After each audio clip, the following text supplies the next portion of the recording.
Ladies and gentlemen, back by popular demand, Dr. Godside is a visiting scholar at the Declaration of Independence Center for the Study of American Freedom at the University of Mississippi. Y'all told me y'all want him back. One of our most popular interviews the first time. So y'all help me welcome Dr. Godside. So good to be with you. I was so happy to see you last time around. Let's continue the tango. Yes, yes, it was such an incredible interview. Your insight is just impeccable. And when we had the interview that we put out on my channel before the tragedy that happened to Charlie. And as soon as the tragedy happened, you know, I'm looking on the internet and I see everybody giving commentary, and I saw your commentary, and I said, I got to have him back to talk about this because it's very important for sound-minded people to have sound-minded conversations about what really matters when it comes to Charlie's life, when it comes to his legacy after his death. And so that's one of the reasons why, the biggest reason why I want to bring you on. But Doctor, can you explain how you feel, because you had a chance to meet Charlie? You were on Charlie's show. He interviewed you. Can you talk about just your experience with Charlie and your thoughts on the tragedy? Well, I'll start with the personal level. I mean, look, I think millions of people are grieving Charlie who haven't met him because he exudes a positivity. He exudes all that you would think are the great ideals of the American spirit. But now imagine if you do know Charlie, you're only going to appreciate and love him more. I knew him well. He was a friend. He's invited me many times on his show. He's been on my show. We've met in person. We actually met in Mar-a-Lago. Last year, I was invited to a mega event, Make Education Great Again, at Mar-a-Lago. We met up there. He invited me to Turning Point USA America Fest, where I give a talk on, how to live a happy life. So the guy is a gem overall. So it's not. To me, it was doubly angering because I would have been just as angry if I didn't know him. But to actually know him is to love him, and so I got to tell you, I was consumed. I still am consumed. Of course, time helps a bit, but I'm just floating on a dark cloud of rage. I can't believe that a 22-year-old guy woke up. I'm talking about the alleged assassin, and said, I've got all these opportunities, right? He's a student. He's doing well. But of all the possibilities of things that I could do with my life, here is the best one. Let me go and kill this guy because he says things that I disagree with. It is so horrifying. It is so dangerous. And if we don't quell that reflex, that it is perfectly permissible to those who say things that are dangerous, we're going to go down a dark alley from which I escaped in Lebanon in 1975. I couldn't agree with you more. It's perplexing to me that, because there's many people that I despise what they say, right? I mean, they annoy the living daylights. I want to throw my phone out of the window and run it over when some people speak because I think they're just insufferable. However, I have never in my life thought I want to harm this person, fight this person, do anything to this person. I just turn them off. I just don't have to listen. It's not like I'm forced to have it in my eardrum every day. I just don't have to. The kid could have just not watched Charlie Kirk. The kid didn't even go to the university. He could have just not have traveled 3 hours or so, or 2 hours, 3 hours to go to the event anyway. He can block and say, I'm not interested on Instagram when he see Charlie Kirk or conservative content. And it's a shame. But there's a bigger issue here that I feel like people are missing. One, because others are focusing on conspiracy theory, which is insane to me at this point. I mean, Charlie hasn't been buried yet, and it's all these conspiracies out here. And then others are drawing into other narratives, like the Jews and all kind of other stuff, but not focusing on the mental illness and cult-like behavior of some of these most violent people that I think, Doctor, we've taken for granted. I used to go to campuses with no security, and we just didn't think we thought they were lunatics enough to turn the table over and slap your products off the table and maybe cuss at you and spit. But we never thought they would be killers. But there's something bigger going on. Indeed. Look. I've been doing this for a long time, and regrettably, I've had to have oftentimes big security details. And I'll just give you one example from the recent past. I went to Los Angeles to the Saban Theater, very famous theater, to receive an award from a Jewish organization that was giving me an award for all of my, contributions to the fight for the Jewish people and so on. And this was a Jewish event, right? So I wasn't going to an Antifa riot. This was a Jewish event, and I had to have U.S. Marshals and Israeli Special Force securities around. But this was in LA. This wasn't in Yemen. It wasn't in Pakistan. It wasn't in Raqqa, Syria. It was in LA at a Jewish event. I'm Jewish. Why do I have to be surrounded by so many? I mean, there was even a point. So the gentleman, the U.S. Marshal who was with me, was just a massive mountain of a man. And of course, he's armed. And at one point, my son walks into the green room, and the guy just goes sort of aggressively towards him to keep him away from me, not knowing that this is my son. That tells you something, right? 10, 15, 20 years ago, a professor who's going to go and speak about things like the importance of freedom of speech would not need a whole militia protecting him in LA, but that's the world we live in. It's tragic. And if people don't, quickly wake up, it's very, very easy to lose our freedoms. I'm sure you know this quote. I don't have it in front of me, but it's from Ronald Reagan, where he says that in every generation, you have to be attentive because they are the enemies of freedom that are always looking to make you lose all your freedom. So it's not as though you win the battle for freedom and then you could rest forevermore. Every generation, you have to fight again for your freedoms. I hope that we can internalize Ronald Reagan's message. Yes, I'm very hopeful that we do that moving forward. I mean, this maniac was a once in a generation maniac, right? And you see every so often somebody's willing to assassinate a political figure and ruin their entire lives. And when I looked at some of the messages that were shipped back and forth between him and the roommate, it was zero remorse for Charlie Kirk. I mean, not one instance where he thought to himself like, dang, I shouldn't have done it. He only thought about, I don't want to get caught. Yeah. I had my own opportunity. I want to save me, and I want to save the roommate who is his girlfriend, boyfriend, or whatever they're doing. And he wanted to save that person and say, delete the message, don't talk to the media. I mean, he had not one iota of empathy for Charlie Kirk. And the problem is that all of this is over a lie. Yeah. Charlie Kirk being hateful is a lie. Charlie Kirk being racist and a bigot, and it's a lie. What are your thoughts on that? What's causing these people's brains? Like is it the media, or is it upbringing, or is it just the natural affections of human beings to just be hypnotized with hatred and evilness because they just don't like a person? Well, you're not going to like my answer. I think it's an indelible part of the architecture of the human mind to be potentially parasitized. Now, it is true, as we discussed in the first time that I came on your show, that there are currently some parasitic ideas that are specific to the moment, right? So postmodernism and cultural relativism and radical feminism, these are contemporary parasitic ideas. But the capacity for the human mind to be completely zombified is just a regrettable feature of how our brains are designed. Now, some of us have a natural built-in immunity against the nonsense, but many people don't. And I don't know if I've mentioned this last time around when I drew the analogy with the Salem witches. Did we talk about this last time? Maybe we did, but I'll just repeat it. Look, a couple of hundred years ago, it was totally reasonable to the people who lived in Salem, Massachusetts, to say that, look, I think Linda's acting suspiciously. I think she's a witch. Why don't we throw her in the lake? And if she ends up swimming, that proves that she is a witch. So we'll burn her at the stake. And if she drowns, oops, I guess we were wrong. Now, it's not as though those were quacks, right? The whole village actually believed that, right? So I guess the bigger challenge is to know which of us is born with the inoculation against this nonsense. But although, even if you're born with the proclivity to be parasitized, I'd like to think that there's a way we can give you a mind vaccine to try to protect you against this nonsense. One possibility would be precisely to talk to people with whom you disagree, right? Look, I'm draw you a great analogy, and I'm almost certain I didn't mention this last time I was on the show.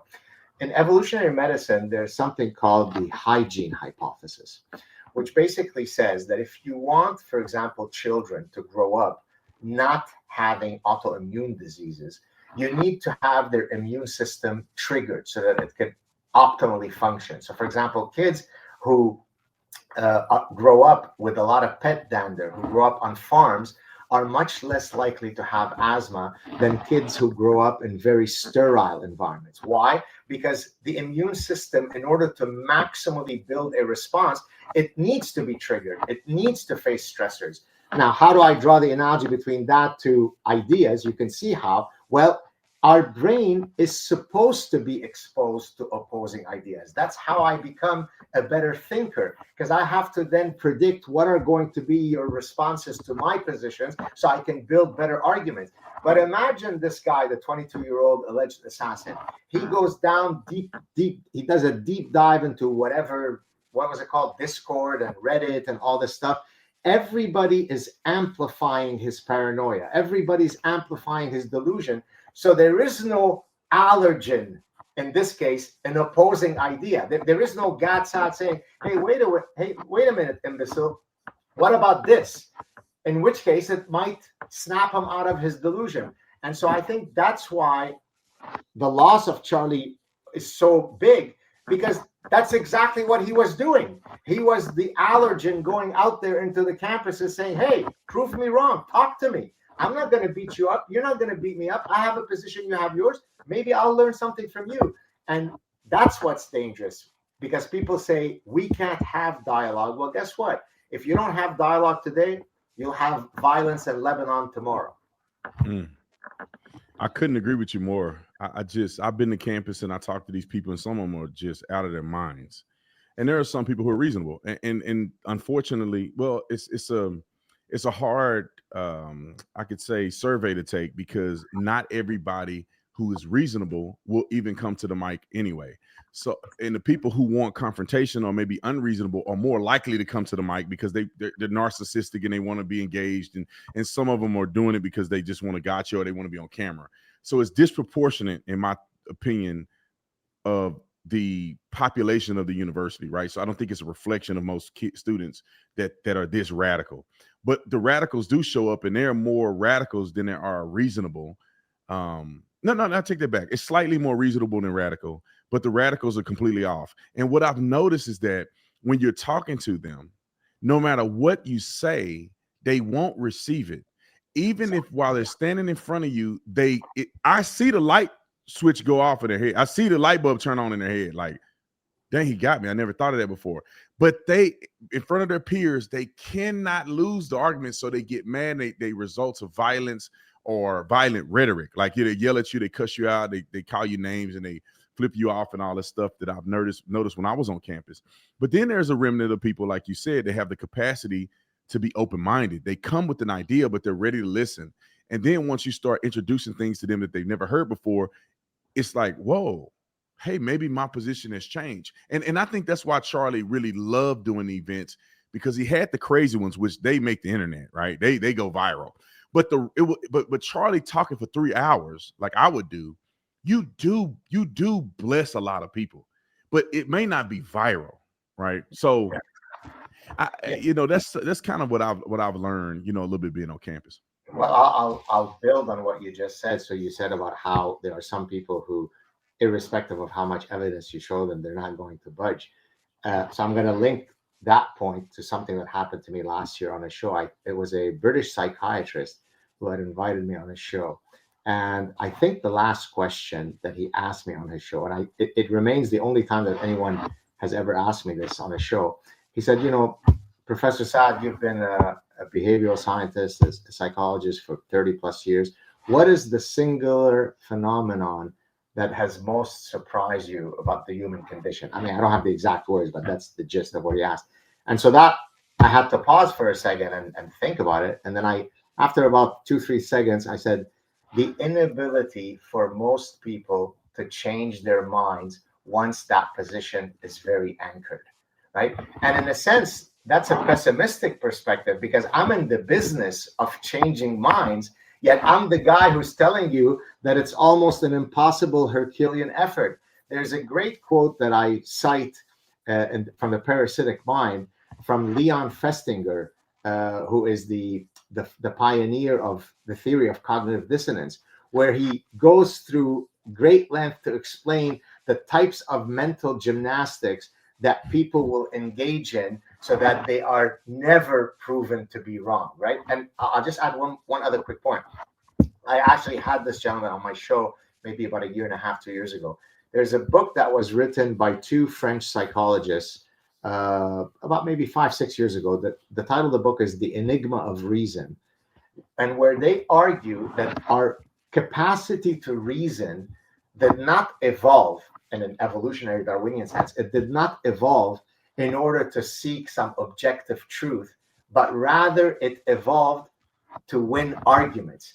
And so that's exactly what you see when you have this hyper tribalism, right? It's, I don't care how much evidence you show me that, of course, there are innate sex differences between men and women. There are hormonal differences, morphological differences, physiological differences, anatomical differences, behavioral differences. La, la, la. I don't want to hear it. As a matter of fact, the more evidence you show me that is contrary to my position, the stronger I believe in my position. So that's a hell of a tough battle to be in, because I wake up every day, and in your own way, you wake up every day trying to shape the discussion. But the reality is that we have to work extra hard just to change a single mind. Right, that's right. Dr. Saad, I noticed that, this to be true. It seems almost as if the targeting of a person's perceived identity is what really messes people up, right? And I experienced it to a certain degree when I first came out. I was a Democrat, and police were bad, and Barack Obama was the best president ever. He was a black man, all that stuff. And then people started, but I was open-minded. But the first time you hear something, and this is the crux of whether a person can be successful in life or not. The first time you hear something, I don't think it's a problem that there's a pushback in your mind, right? There's an adversity there. There's a like, whoa, wait. But how you overcome that is the difference maker. Because when I heard something that just completely challenges what I believe, I'm gonna give you an example. I do this all the time with the Bible, and Christians get mad at me over this stuff. But people have challenged me on the Bible, which forced me to go and look up stuff. And sometimes I have to. It reveals things to me that I thought were true, or were not true, that begin to be true, or like vice versa. Just like the writing of the Bible, right? I used to think that the Bible was, people say it's infallible, right? The English translation of the Bible is infallible, and I used to hold true to that. The King James version was the only version. I used to hold true to that. And somebody called me out and they said, "You don't even know how the Bible is written. So how are you going to say that?" And it hit me like, I don't know how it was written. I don't know how they translate it. I don't know the process. I know that it was, but I don't know the process. But when I go look it up, it challenged everything I knew to be true. Because then I started realizing, well, wait a minute. Hebrew doesn't directly translate into English. Some of the strong Hebrew words are too powerful to encapsulate. The English language is infinite when it comes to encapsulating the true meaning of Hebrew words. And like in the scripture where the Bible says in the Old Testament, the God told Moses, "I am that I am." Well, they had to write "I am that I am" in English because it couldn't encapsulate the meaning of, I think it's Aya, Asher, Aya. I could be saying it wrong. But that's over 120 English word combinations just for 3 Hebrew words. And so those things like that make me, but it challenges me at first. And then it makes me open up to say, well, dang, now that I got this new information, to me, I feel liberated. I don't feel like it's bad. I have resistance initially, but then I feel liberated. And I just wish that more people would be that way, because the entire dramatization and politicization, I'm probably saying that word wrong, of our country and the hatred and division that we see all comes from lies and deception. If we actually sat down and looked at how many genders there are scientifically, and we came to a consensus, if we sat down and looked at the fact that someone says that Donald Trump is a racist, let's go back together and look at everything that he said, the body of work in context. No one would have that declaration, and we wouldn't hate each other today, right? And it's the same thing about about Charlie, like the Charlie situation. You got a remnant of people that think he's a racist, and this is why they bash him on campus.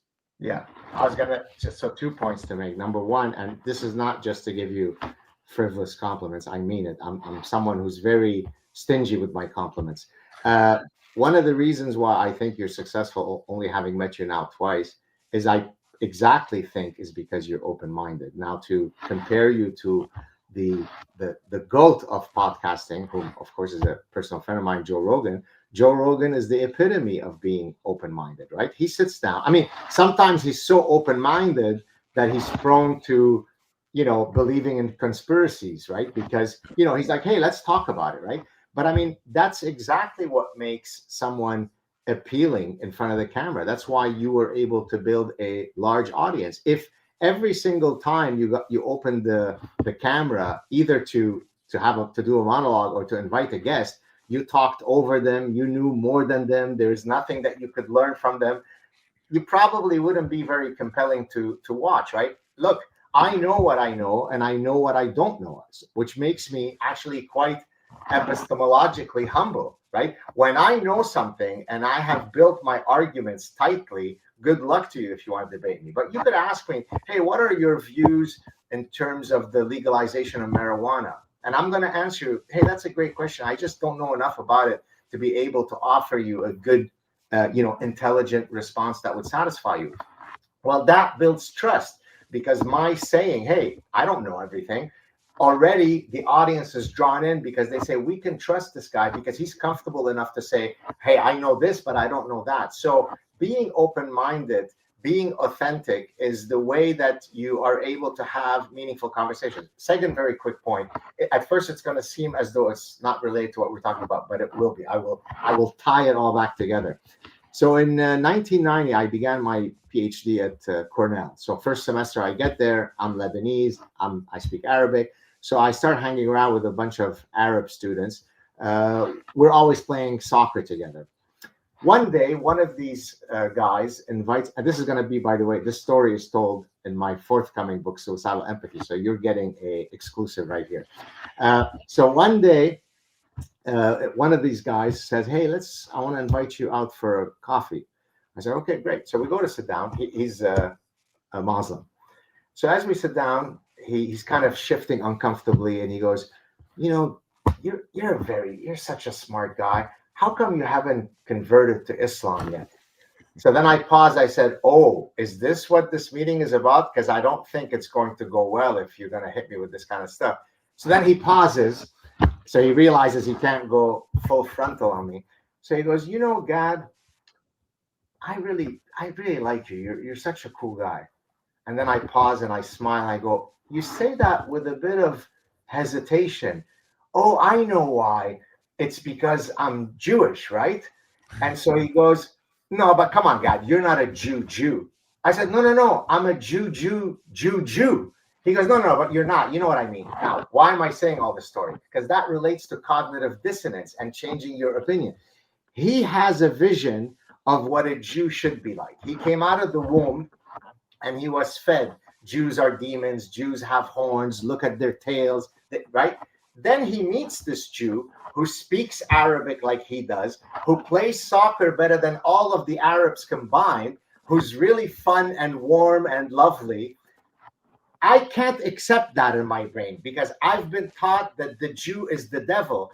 Therefore, he removes the identity. I'm not really a Jew. Like a real Jew would be maybe Steven Spielberg, but not the Arabic guy. That's one of us. You're an Arab, really. And so even when he was exposed to a nice Jew, it couldn't resonate in his brain. He had to change me into being a fake Jew in order for him to love me. That's the same thing happens to me as a black. In America, the concept of being black in America, which is it don't even matter anywhere else in the world. Anywhere else in the world, you're either an American or you're not. But in America, somehow we divide each other by race. And to be honest, in the black community, is whether you dark enough, because the Yes. darker you are, the more black you are, the lighter you are, you're mixed and you're biracial, and they kind of shun you. But I experienced a very similar thing. It's because people, they look at you and they think because you black, you believe a certain way. Yeah. So then once you articulate yourself like, or articulate your points and you go, well, I don't think like that. Think, oh, really? So you're a Something fake must be different. Right. I'm different. I'm not like them. And it's like, no, we are not all alike, even though we're black. So they don't mean if I'm this, I'm not like a black person, and the black, and I'm gonna tell you where I get it from. I get it from black people. It's not Yeah. outside, it's internal. It's like black people look at me and go, oh, you a sellout. They call me Uncle Tom. You're a Of course. bootlicker. Like you selling your soul to the white man.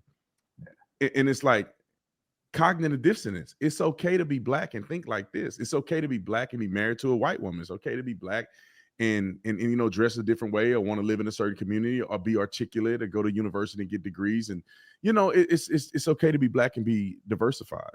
Well, I But mean, think about, forgive me for interrupting you. Think about, it's probably the highest form of racism that they're throwing at you, because they're saying you don't have personal agency and personal dignity, right? There is no mind that is specific to you.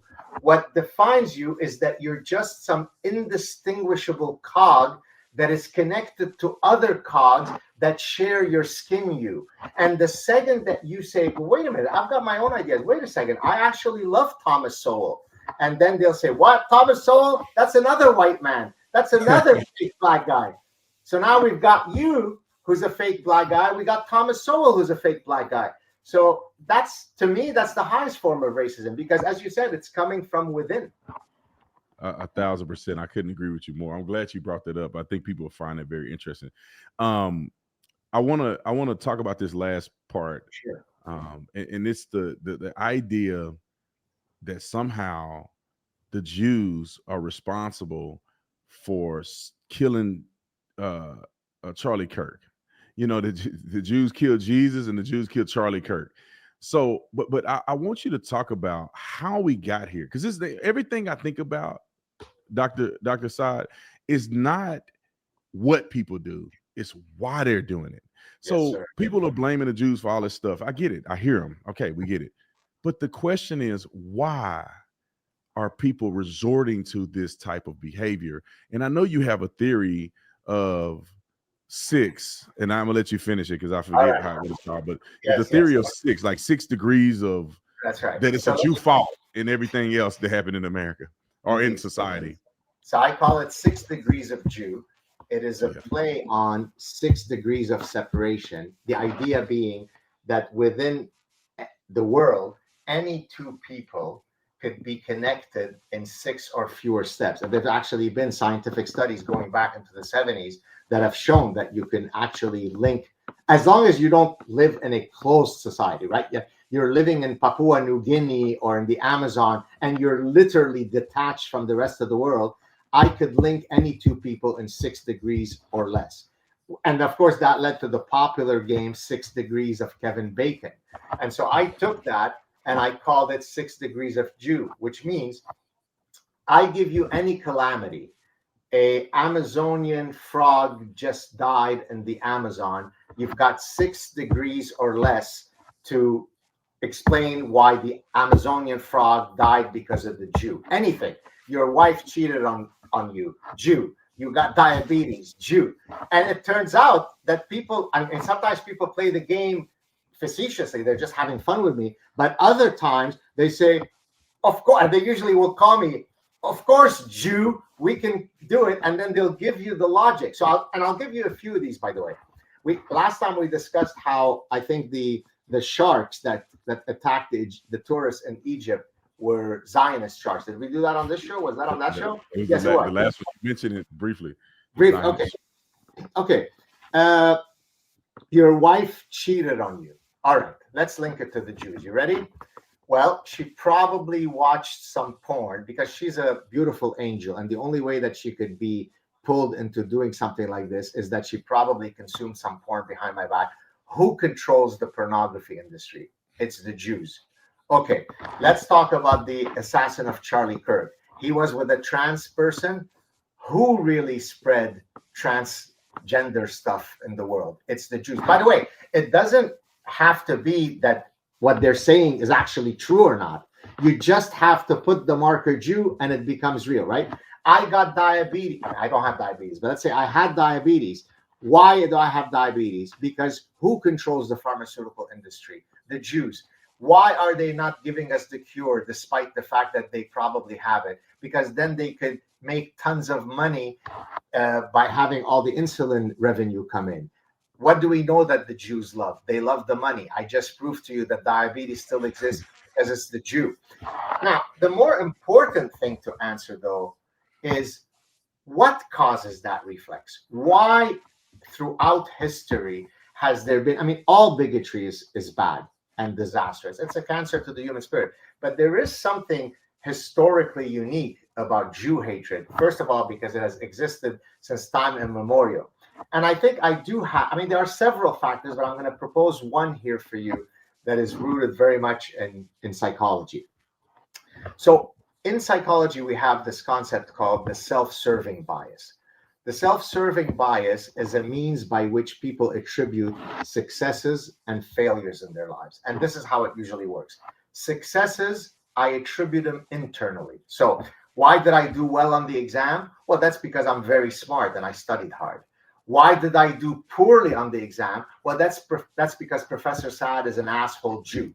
So I attribute failures externally and I attribute successes internally. And that's a beautiful ego defensive strategy, right? It allows me to walk around the world saying I'm a great guy, okay? And now imagine if I have the external cause of all my individual and societal failures. It's the Jew. Why did I never get a break as an actor? Who controls Hollywood? It's not because I suck and I have no talent. It's because it's the Jews that control Hollywood. But now the next question comes, but why should you use the Jews as the culprit? Well, because the Jews, and Thomas Sowell pointed to this. I don't know if you remember when Thomas Sowell was asked, what would it take for people to stop hating the Jews? He paused and said, fail. They have to fail. So look at the dynamics. Jews constitute 0.02% or whatever the number is of people in the world. There's only 15 million Jews in the world, yet they have a quarter of the Nobel Prizes. Everywhere they go, they are a minuscule minority. I mean, short of Israel now, they're a minuscule minority, and they are punching 7 weight classes above their weight. That pisses people off, because when I walk into my class, who is the dean of the medical school?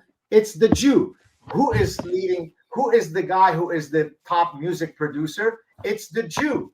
Well, F the Jews. I'm tired of the Jews. That's why I'm failing. So yes, there are theological reasons why people hate the Jews. Like Christians have their reasons why they hate the Jews. Muslims have their reasons why they hate Jews. But even if you remove those, simply the fact that the Jews are always a small minority and yet overtly successful is always going to breed, well, we know, envy, right? There are 7 deadly sins, of which one is envy. We know in the Bible, in the 10 Commandments, we've got do not covet. Right. So I don't like seeing that asshole Jew next to me always being successful. So you put all that mixed together and it becomes easy for people to say, oh, Charlie Kirk, he was killed by the Jews. Yeah, that's interesting. I see people saying it's crazy to me. I'm like, how do you hit a guy that confessed to his father who turned him in, who also there's other witnesses, because him and his father went together to turn him in to the sheriff, who was his neighbor, that convinced him. I guess the sheriff came in the house, and this was in the indictment. The sheriff came to the house and sat down on the couch, and it convinced him, hey, turn yourself in, give over all the evidence over, and then you have text messages from the roommate. Then you have a guy writing stuff on bullets, and then you have him on video. He came to the scene. He got the gun in his pant leg. Then he shot, and he left, and he's fleeing the scene, jumping off the roof. People got video of him running from the scene. I mean, you have every ounce of evidence, and in his Discord channel and conversations with the roommate matches exactly what he physically did by throwing the gun into the bushes and wrapped in a black all that stuff matches. And how that jumped to Israel is insane to me. And I know that there were people who believed that Charlie had, which I think is the craziest, most ridiculous thing ever. I think that Charlie may have been upset about a few things, right? I think he may have been upset about Benjamin Netanyahu. He may have disagreed with some of the ways that Benjamin Netanyahu did things, maybe the way he communicated, or lack thereof. He may have been upset about a few things, but it never occurred to me or anybody else that ever seen Charlie or knew Charlie that somehow he was going to turn against Israel. Like all the beautiful things he said. I mean, literally the Zionist goat himself. I mean, he was literally whooping people across the aisle and telling the truth. That's undeniable facts. It's not his opinion. He was just fact-based, laying it out there his entire career. And all of a sudden, because he, didn't like something that Netanyahu did, or he felt a little pressure from donors, which I'm not, which I understand, because Tucker Carlson speaking on stage made me feel some type of way, right? I was like, wow, why is he here? And then he, after his fallout, not before. Tucker Carlson is the man before. Then he started getting crazy, and then some other people that was on stage. So I can kind of see why there could have been a conflict there, but I don't think that Charlie at all was like turning on Israel. I mean, Well, I would, what are you? yeah. I mean, I actually, I mean, I have just from personal anecdotes, it's the exact opposite. I know that at one point when some folks were going around, angry at Charlie, Jewish folks who were angry at Charlie for not having reacted, as vehemently in support of something that they wanted, and started accusing him of being anti-Israel and anti-Jewish. He was very upset, and both he and I think it was his producer off air intimated, what do you think? Could you what are your thoughts on that? And then so if I remember correctly, I had gone out and put out a post saying, hey guys, cut it out, stop it. So Charlie was genuinely hurt that people were doubting of his love towards the Jewish people in general and Israel in particular. So it's exactly the opposite of what people are accusing him of right now that I saw in my personal interaction. So it's just bullshit. And what pisses me off is that, man, it's been a week actually just now. It's been exactly right now. It's about a week that it's happened. Wow. Can't we give the guy a bit of a break? Can't we just honor his memory before we start all the shenanigans? But that just shows you the darkness of the human heart. I mean, which I don't know if we were going to talk about this. Just some of the reactions that people have had. I think you mentioned earlier there are a lot of people that that hold positions that you hate. I'm sure you don't sit there, doing with voodoo dolls trying to kill them, right? I mean, I have guys who send me death threats, and I genuinely, not because I'm the Buddha, I genuinely never thought, I hope they die of cancer. It's just not part of my makeup. I mean, yes, if you're going to attack me to try to kill me, then I'm going to be violent with you in return. But it's not in my makeup to wish you ill, despite the fact that I'm, as you said, despise every single position you take. There's this Egyptian comic, I don't know if you know him, Bassem Youssef. Apparently, people say that we look alike. I don't think so. I think I'm much better looking than he is, and certainly a hell of a lot smarter. But in any case, Bassem is someone that the second that I see him, I go into sort of a catatonic shock, the extent to which I find him vile and grotesque. I don't wish him ill. I don't want him harmed. I want to beat him with better ideas. So there is nothing wrong with you hating someone's ideas, but celebrating the fact that he no longer exists and two children are going to go to their mother and say, hey, what time is daddy coming home? Man, you're a demon. Yeah. Oh, you. It's like, I think about it in reverse, right? There's a lot of politicians on the left that I think are absolutely evil for real, and I personally, I believe we have evidence that they're evil. They making it up about Charlie, like we actually see that they're evil. They say evil things. They call for violence, all kind of crazy stuff they do. But if something happened to Hillary Clinton or Bill Clinton or any one of the Ilhan Omar, which I cannot stand her, I wish we would deport her. Yes. AOC, unfortunately, we can't deport AOC at any cost because she was born here. But if anything were to happen to them, you will never catch me opening my mouth or fixing my lips to say anything negative about them. What will happen is I won't say nothing. I'm not gonna get on and lie and say, "Oh, she was a good person." I did. No, I ain't gonna say that. I'm not gonna lie, but I definitely won't disparage them. But also, what's even worse is when somebody knows you and then go out and leverages your name and reputation for personal gain or to prove a point. That I Are you think that's thinking of a even certain worse. comic? Are you thinking of a certain comic? Is that what's happening right here? Yeah, I'm thinking of somebody in the comic industry. I think it's the comic you were talking about, Yes, sir. or the person maybe should be considered a comic because of the just unserious behavior. I'll just say this: like, I don't understand the man Charlie haven't even been buried yet, and people are just leveraging his name and reputation in order to. I don't know if it's malicious. I don't know if it's by accident. I don't know if it's because it's just sheer sadness that some people's reflection, their reflex is to act out in a certain way, but it's just wrong. We need to make the main thing the main thing. Let's talk about his legacy, and I mean across the board. Now the dummies are going to hate him, but the people who love him, I really wish that I could see a coming together of people who love him, even if they disagree, to say this is about Charlie. This is about his future, his legacy, his children, what he started with the youth at Turning Point USA. It's not about Jews. It's not about any of these other things. It's really, we should be talking about, what are we going to do now? What am I going to do on my platform to help with Charlie, if I'm going to mention Charlie's name? And I wish that we would get back to that. I don't know why we can't. Amen. I'll tell you, I'll end this part about Charlie with one. I don't think I've ever said this before. So I've got, when we have two children, one of whom is a daughter, a teenage daughter. Maybe it's because I'm Gad Saad, maybe because I'm from the Middle East. The idea of my daughter ever dating anyone is completely an impossible thing, that there is no way. And I'm an evolutionary psychologist who should understand mating behavior. It is an impossibility. Every single man on earth who could ever come, I want them eradicated from the face of the earth. But now here comes to Charlie.